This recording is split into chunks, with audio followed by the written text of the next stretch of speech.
വഅ്മുർ അഹ്ലക ബിസ്സലാ വസ്തബിർ അലൈഹാ.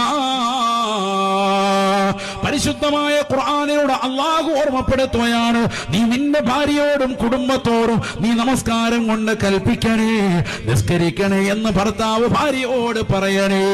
അങ്ങനെ പറയണമെങ്കിൽ ഭർത്താവും നമസ്കാരമുള്ളവരായിരിക്കണം. കാരണം അല്ലാഹുവിന്റെ ഖുർആൻ തന്നെ കൃത്യമായി പറഞ്ഞില്ലയോ, കബറ മഖതൻ ഇൻദല്ലാഹ് അൻ തഖൂലൂ മാ ലാ തഫഅലൂൻ.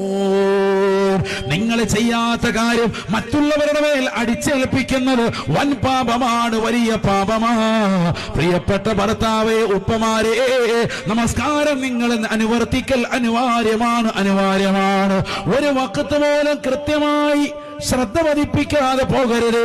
എല്ലാ ജമാഅത്തുകളെയും ജുമാകളെയും ഗൗനിക്കണേ, ശ്രദ്ധിക്കണേ. അതോടൊപ്പം കുടുംബത്തെ കൊണ്ട് നമസ്കാരം നിർവഹിപ്പിക്കൽ അനിവാര്യമാണ്.